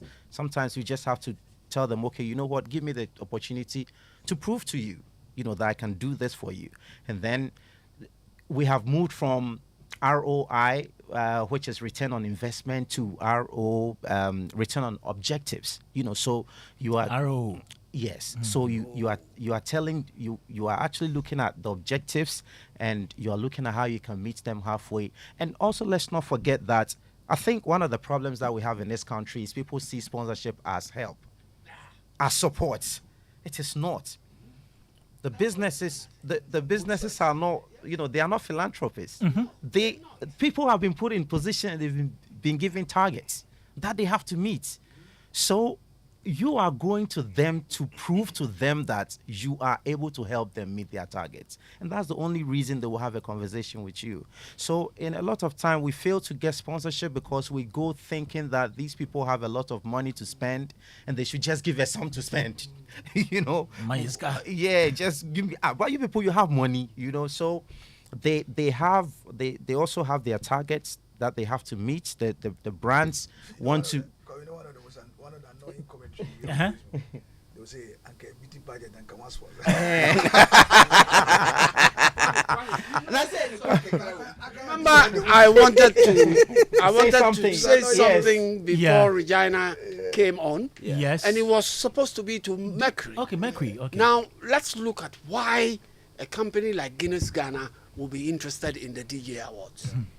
Right. So, look, yes. I'm saying that a company like Guinness Ghana would be interested in the DJ Awards because, as far as I'm concerned, looking, what do the DJs do? They entertain people. Yeah, they play music at all sorts of functions. And the life of the party. Yes. Yeah. And similarly, I mean, Guinness. And where music goes. Where music goes. You Booze know. goes. Yeah. Well, I would. Booze will. Of course it does. Well, So course, you can, I get you the can logic. see a reason for Guinness being interested. Sure. And now, Kwame, you need don't. some You No, don't no, I get it. I get it. I get Yes, it. yes. I mean, Uncle Ken is right. So you know there is DJ. Uncle, he doesn't want to be called a DJ. He doesn't want to be called a DJ. No, but why? Uncle Ken. Oh, but he I'm plays not. music. Yes, or but I'm selector. not. Oh, As the Kwame. reggae people say. Kwame was not here when we had that discussion. Kwame wasn't here. Kwame wasn't here. I wasn't here. I wasn't here. Kwame, don't bring back. Okay. yes. DJ Uncle Ken. No, because Is it? the reason I said to you guys that day that the things that these jockeys do, me I can't do. You can't scratch. I can't. Oh, okay. You can select Yeah. a song. But okay, these days, some of them only dance. So Uncle, you can scratch. Okay. It may just not make Okay, sense. let's move away from that. Mercury, please wrap up. Let me go to Randy, and then we move on with the conversation. Still here, Showbiz A to Z. Mercury. Right. So I love what Uncle said about Guinness and how, mapping with the DJ. So I said, there is something called brand alignment. So Guinness, for example, must be satisfied that they are aligning to a brand that is, in tune to, their values. And of course, there is something called the nighttime economy. So the nighttime economy is governed by DJs. Is it governed by DJs? Yes. Is it? It's governed by the oldest trade in the world. Which is Oh, gee. Well.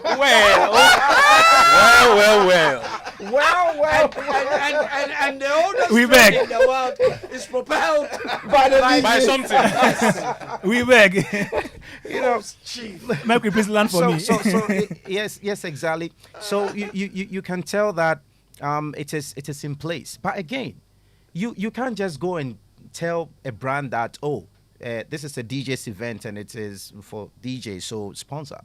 There must definitely be, clear-cut, exhibition of competence, that you are able to. Don't forget that these are trademarks that are very respected. Guinness is the #1 brand in the world.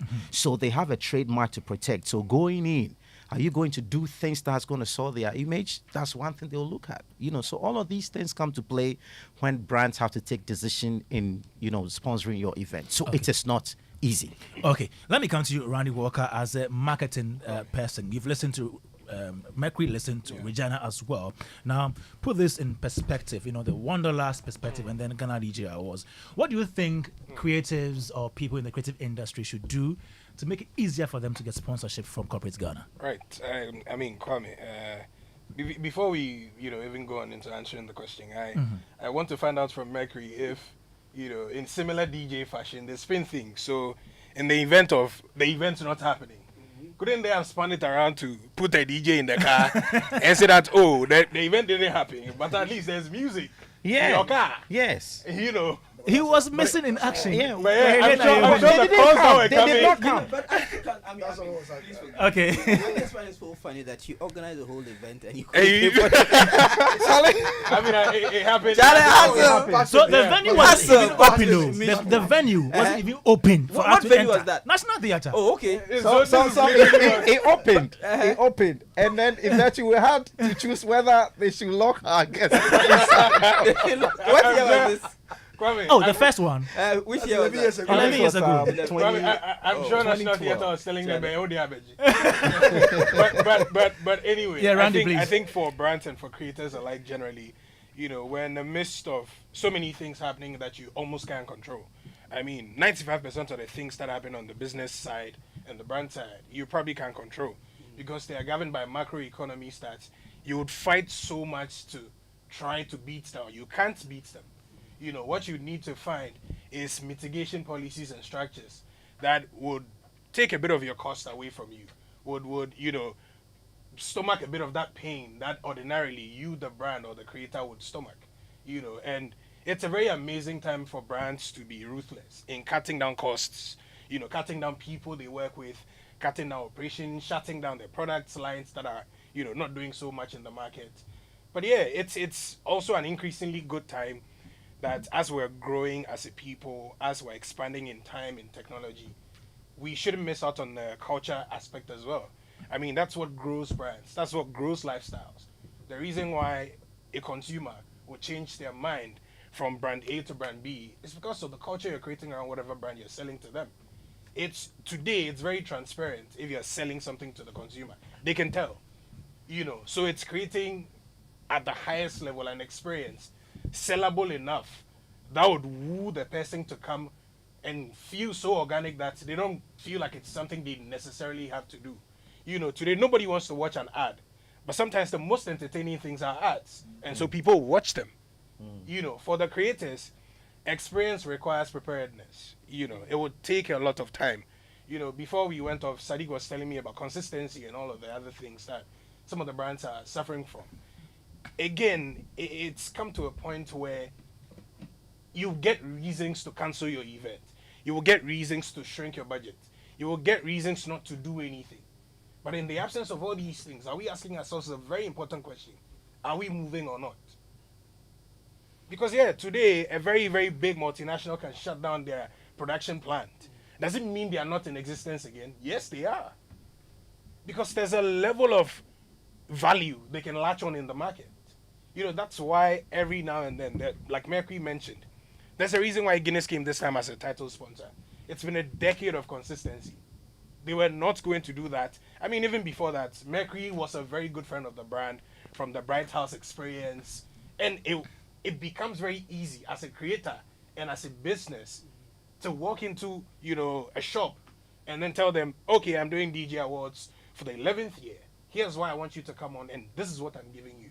It's a very open conversation. It's the language again. Okay. If you as a creator are building whatever you're building, you know what you're selling best. Once you go there, try to speak the brand language. Like one of my favorite mentors will say, Rudy Kwachi, sponsorship is not your uncle. Even right now, your uncles are not giving you anything. And so don't expect any brand. They don't exist to sponsor events. They don't exist Rihanna made that point very to clear. sponsor anything.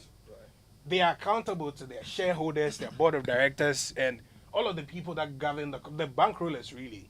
And so if there's really no value they can bank on, it's very hard to sell something like that to them. And so finally to the creators, I think we should also get out of our shells, and start reaching out, being a lot more proactive. I think sometimes it's very easy to sit on the fence and say, oh, they are not sponsoring, they're not supporting. But what extent are you doing your outreaches? Like a very similar case of this expedition, we hear they reached out to a couple of brands. Yeah. To what scale? What conversations were had? Yeah. Who did some of these people speak to? So it's a very diverse conversation, and there's so many facets to it. Okay, So, thank you. Randy, you see the point you just made Okay. about the expedition and the issues that came up. Yeah. That certain companies were contacted Yeah. and refused to help or sponsor. They could not help. so to speak. Now, we haven't had any issues of a paper trail to show Exactly.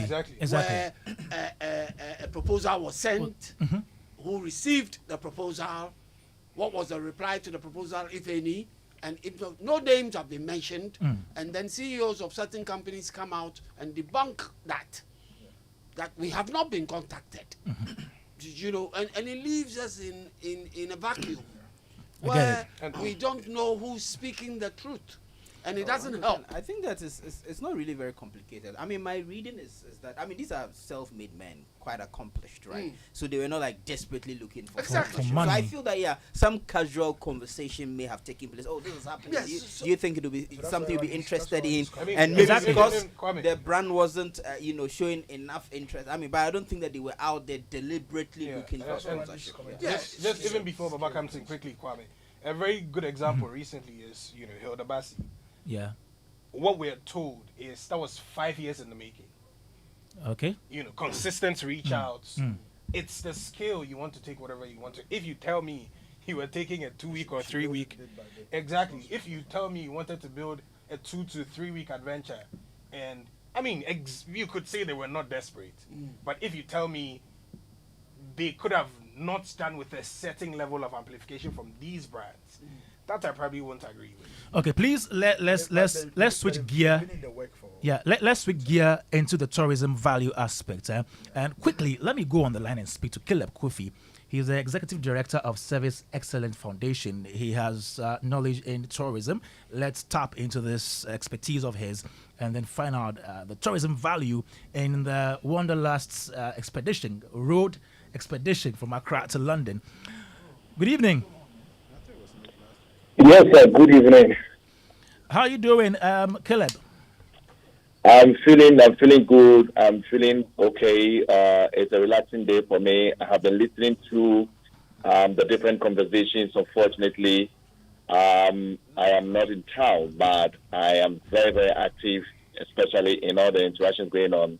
And I feel very excited. And greetings to also to all your panelists and to your listeners as well.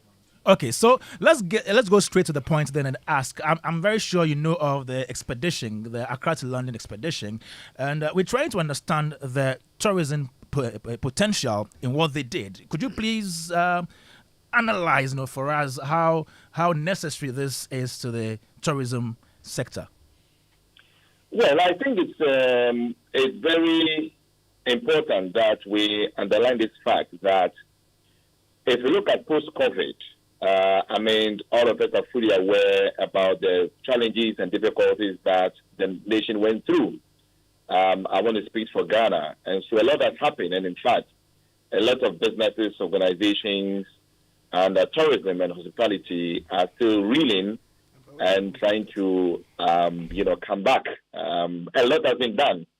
And at this point, I want to give a lot of appreciation and commendations to the Minister of Tourism, Art and Culture, led by his able, indefatigable Dr. Awal, and also a very big applause also to Mr. Akwesi Ajiman and his able team, Chief Executive Officer of the Ghana Tourism Federation, and also the support from the private sector, which is the Ghana Tourism Federation, of which I serve as the National Secretary of this federation. So I must say that, yes, indeed, we have been following the exploits of our brothers and sisters, the expeditions from Accra to London. I think it brings about a lot of tourism opportunities.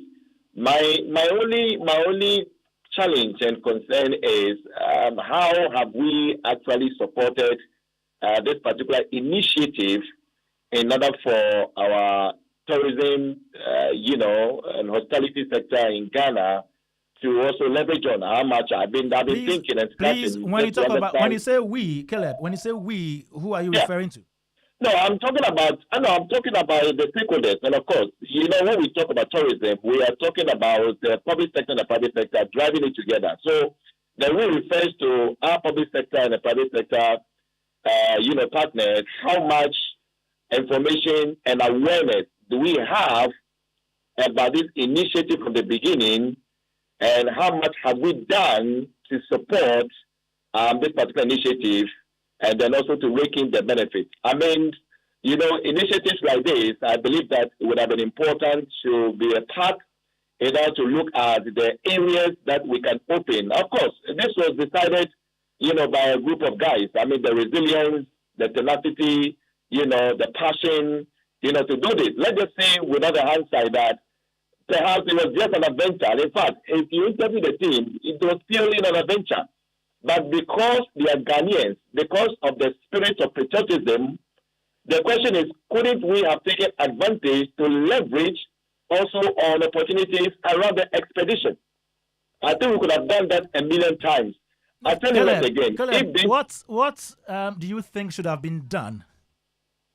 Well, so I don't know how the information was disseminated, but I believe that what could have been done is also to look at how we can also put a package together in order to bring these people and align them to our package, you know, to promote, because then it would also include looking at our tourism products, what we have. You know, we have the attraction sites, we have the heritage, we have the culture, you know, and we have all of these things. So it would have been a good idea to try and put a package together, and then we'll let these resilient and gallant guys run with it, you know, as the crisscross countries. Let me tell you something. You know, I have been very observant about a trend that is going on. You know, right after COVID, there has been a clarion call that we should begin to look at AFCTA, AFTA, intra-Africa, you know, initiatives and projects, and all these trade agreement protocols have all been documented and signed, and they're all in motion. And part of the component of that is tourism, promoting tourism in Africa. You and I know today that when we interview millions of Ghanaians about destinations they want to go to, you know, majority of them, you and I know, we'll be talking about Dubai, we'll be talking about UK, we'll be talking about Turkey, Spain, and the rest. The closest we can get is South Africa, Johannesburg. That is our Dubai, Africa, in Ghana for us. So how much are we putting together to promote Ghana to the African community? Very, very important. If you look at data, in terms of data statistics, patronage in terms of, you know, visits within intra-Africa is very, very low. And we are talking about tourism here. How much do people in Ghana know about other countries in terms of their tourism potentials? But talk about other countries I've mentioned, and they will tell you exactly what is there, as if they're the professors and lecturers. So post-COVID, and as we are trying to also build, you know, the awareness, the synergy, you know, collaborations, you know, with key stakeholders, and we have initiatives like this, I'm sure we could have done more to also put a package together, bring these wonderful guys on board, then they can run Ghana also on their tour from Accra to London. I'm sure by the time they ended the trip, I'm sure Ghana would have been sold a little bit more, especially opening more space also for the intra-Africa trade and the tourism. And it is very, very important. I mean, having said this, I mean, they have done it. I mean, I'm not taking it away from them. Like I said, these are gallant people. They've done extremely well. They need to be appreciated and all of that. But what are the lessons that we are also learning from this trip? I believe we are learning a lot. There are more initiatives that will be coming up later. I believe so. Now that they have done it, you watch out. You see, you will see other initiatives also coming up. Maybe a tour to Africa, a tour to, you know, whatever. But they are all good. But at the end of the day, let's be proud that these are Ghanaians who have done it. And I know they will do it again. But I am passionate about that sector. So how are we also putting ourselves together so that they can drive our heritage products, they can drive our cultural products, they can drive our businesses, our attractions, especially in the African market? It's so important. And this is where the media also comes in, because the media seems to be more polarized and more focused in, you know, bringing us international news, international information, and all of that, which is all good. But I think the patriotism should extend a little bit more to also look at how we project Ghana in the eyes of the African continent. Ghana should not just be known for providing security, the beacon of democracy, the gateway to Africa. These accolades we've depended on so much, and it's very good. I'm not taking anything away from it. But now, let's be more serious and be more focused. Initiatives like this, how do we come on board and then to open up Ghana also to the continent? Thank you very much, Caleb Kofi, for your time on Showbiz A to Z. Still here on Joy 99.7 FM. Showbiz A to Z. We'll be right back. There's going to come a time that the church will rise as the highest of all the mountains, and saviors will be raised in the church to deal with the world system. And let it be now. We need to have a national focus. We don't have to lose this ambition, or else we work against the Great Commission. They are equipped in righteousness, the agenda to possess the nations. Welcome to an equipping center of the word and prayer on Pentecost Hour. Pentecost Hour comes to you on Joy 99.7 FM, 1:30 p.m. every Sunday.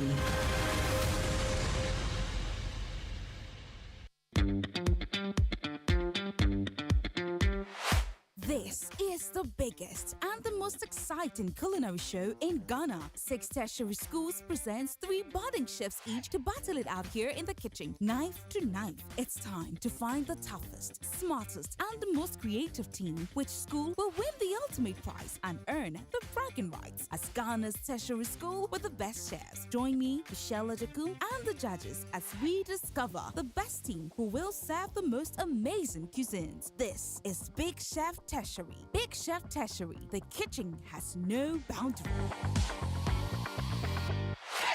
If home is where the heart is, then let's go home, shall we? Let's go where the entertainment is, where the passion is, where the laughter is, and sometimes even the tears too. Let's go where we feel safe enough to share our opinions. And send tweets. Where we do that embarrassing little dance to our favorite song. Let's go home where the love, the care, and the joy live.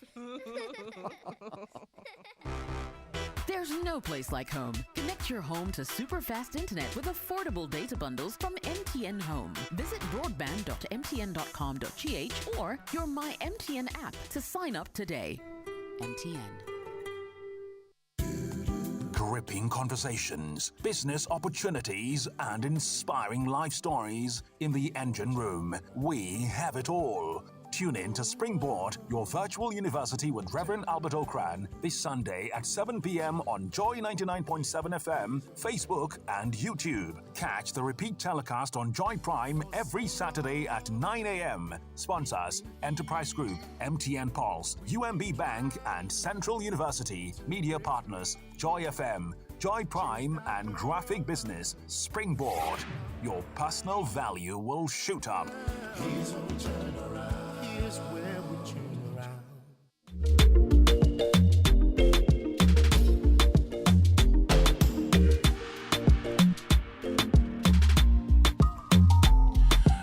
So right here on Joy 99.7 FM, Showbiz A to Z. We're talking about Wanderlust's trip from Accra to London, the expedition, the road expedition. Looking at the tourism value, sponsorship, and social responsibility. My name is Kwame Dadzie, show produced by Philip Nye, with support from Anita Tai. Oliver Fangnan is helping the social media. Showbiz A to Z, sponsored by MTN everywhere you go, and Superstar Multi-Food Drink. In the meantime, now the Adansi Aten vibe is everywhere. So come have fun with the host of the Drive Time on Joy, Lexus Bill.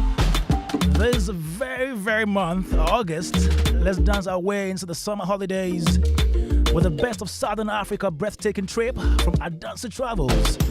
It's 10 beautiful days of fun, nature and adventure in South Africa, Zimbabwe and Zambia. So you get to enjoy 3 nights at 4-star hotel in Joburg, 3 nights at 4-star hotel in Cape Town, Then 3 nights at Victoria Falls. They'll be touring. We have Sunset Cruise on the Zambezi River. Then a day trip to Livingstone in Zambia. Still in Joburg and Cape Town, we'll be touring. Now the rate is a cool $3,300. That's per person, and $6,500 for a couple. And this covers all the above flights, hotels, and daily breakfasts. So get your vibe on and enjoy this at Dancelicious Store from 31st August to 10th September 2023. You can go to www.adansatravels.com or call 05955000817 or 055631044 to book your spot now. Now let me tell you about Big Chef Tertiary. Says kitchen has no boundaries. Yeah, the kitchen has no boundaries. So Big Chef is back, and this time is the maiden edition of the tertiary version. 6 tertiary institutions, each represented by 3 contestants. They have come to cook. It's a cook battle for the bragging rights, cash prize, and lots of products from sponsors for their schools and themselves. So let me ask you, which of the schools are you an alumni of, and which of them are you rooting for? Is it Takrade Technical University or Cape Coast Technical University? Is it Accra Technical University or Ho Technical University? Or Koforidua, my hometown, Technical University, and Kumasi? Which school will emerge the ultimate winner of the maiden edition of Big Chef Tertiary? Big Chef Tertiary shows every Sunday, 5 p.m. on Joy Prime, and it repeats on Tuesdays, 11 a.m. and Thursdays at 3 p.m. Big Chef Tertiary is sponsored by Frital Cooking Oil, Fortune Rise, Syntex Tank, Niche Chocolate Drink, Access Bank, and YouFresh. Big Chef Tertiary, the kitchen has no boundary. Joy Prime, the ultimate experience. Now we're still talking about the Accra to London expedition by road here. And its tourism value. We just spoke to Regina Ofori, Grants Director, and then Caleb Kofi, also a tourism person. Let me come in-house here and speak to my good people. Let's look at how we can, tap into the tourism aspect of this whole expedition. Let me come to you, Chief Mumin, first. How do you think we can leverage on this to improve the tourism side of our sector? As in its impact on Ghana? Yes. Right? Yeah. I mean, well, I don't think we should really ask too much of it for now. I mean, this is the first experience. They've gone out there. One of the things I was very glad about in one of the narratives is how I think somewhere in North Africa, a policeman stopped one of them and asked, "Where are you from?" The guy says, "From Ghana." They said, "Abedi Pele."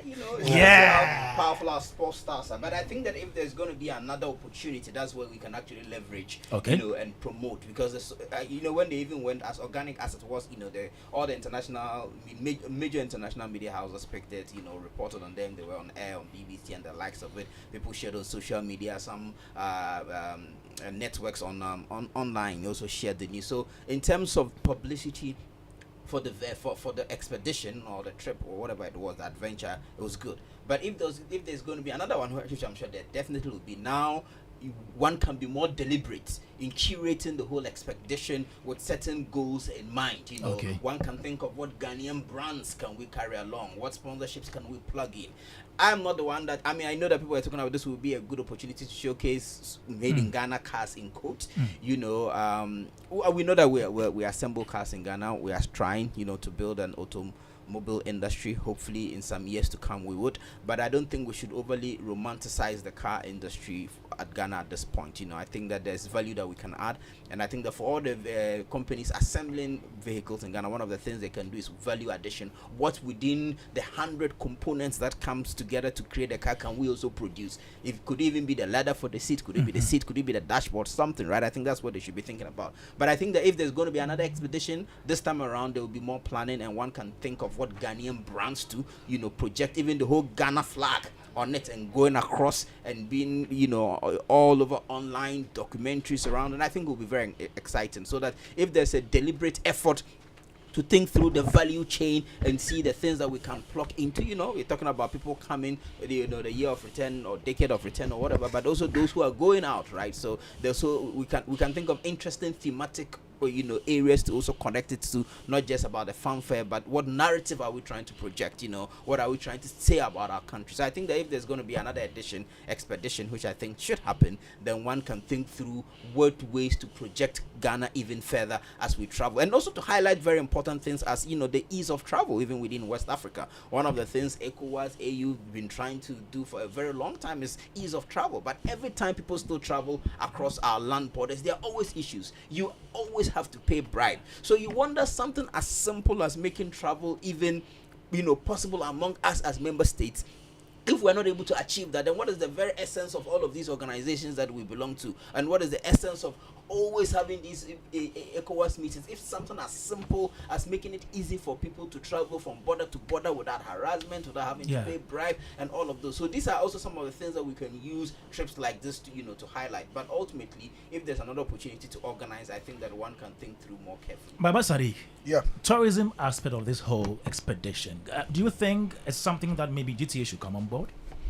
Oh, of course. It's a no-brainer. And of course, if you look at the buzz, and I like the word Regina used, where she said this is a golden buzzer edition of it, because it came with the buzz to Ghana, to Ghanaians, to a number of things, And interestingly, every year in the last 2 to 3 years, just around this time, we are able to gain the attention of the world through something. Last year was Global Citizen. This time around, it's the Wanderlust Accra to UK.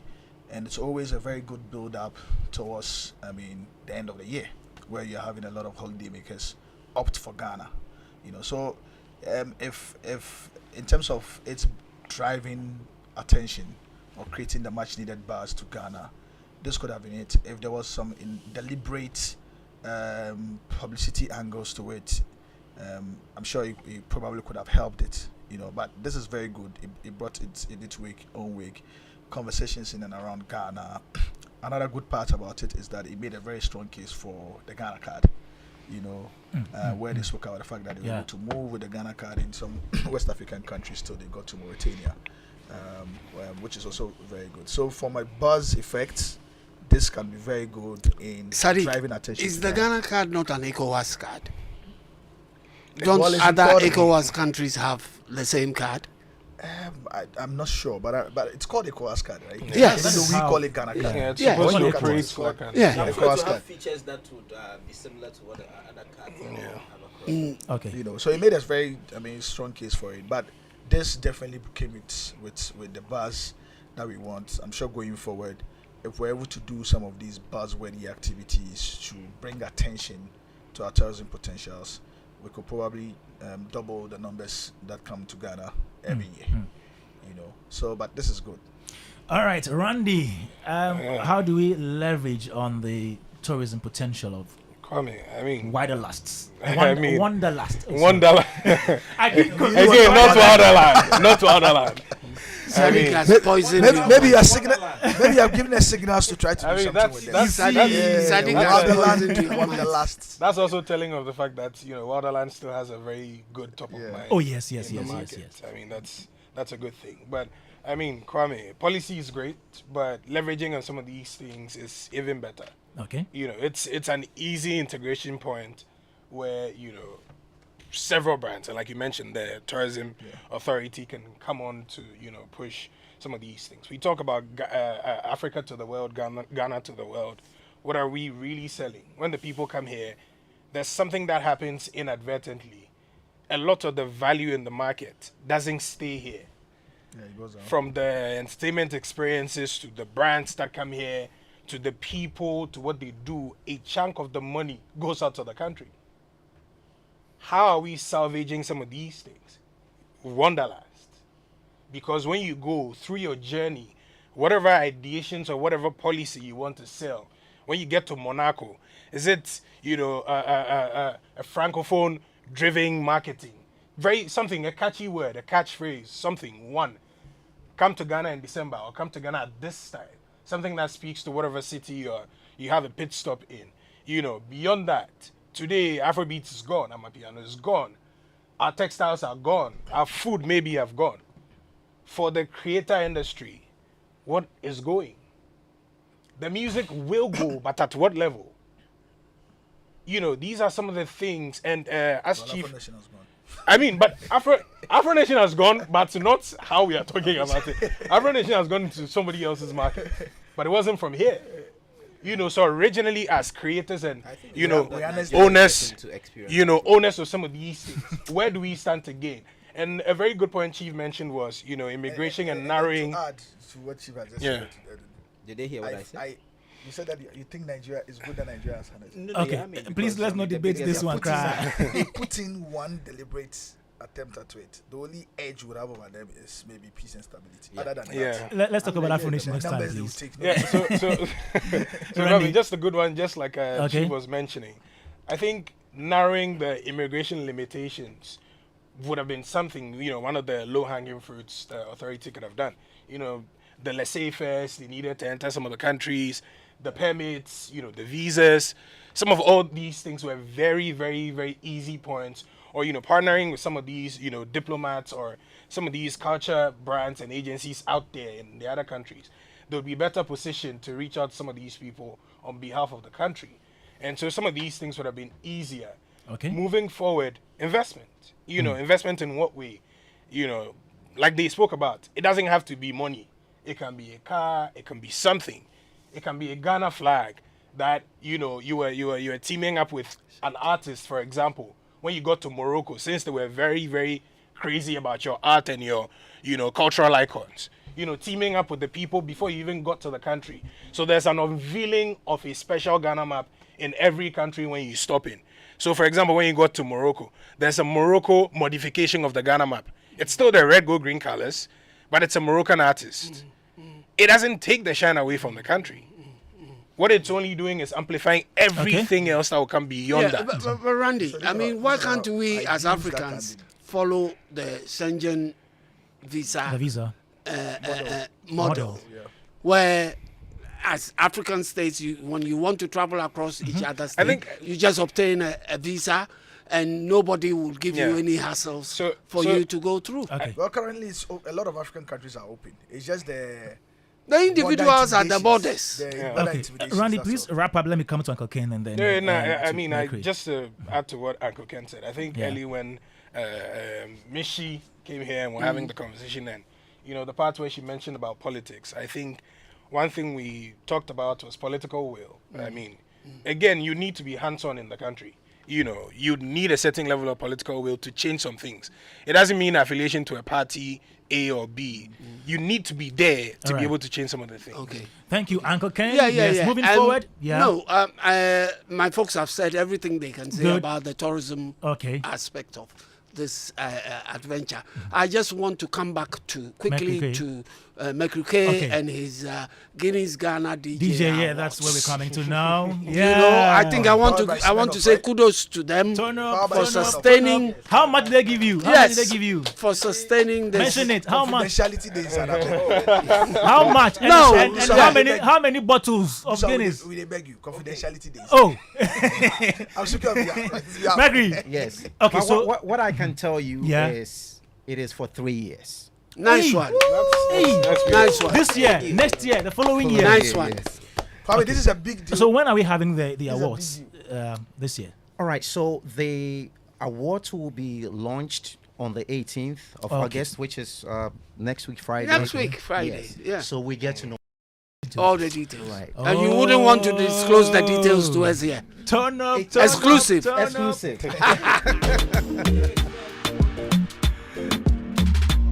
Guys, it's been a ride.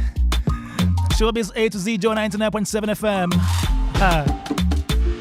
Let me say a big thank you to you, Uncle Ken, Baba Sadiq, Chief Moomin, Randy Walker, Mercury Quay, Mishi, Regina Ofori,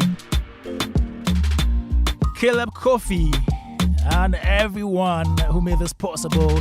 To my producer, Philip Nye, Anita Tay, Oliver Fangnan. It's been great having you right here on Showbiz A to Z. My name is Kwame Dadzie, show sponsored by MTN everywhere you go. and a superstar multi-fruit drink. We are back same time next week.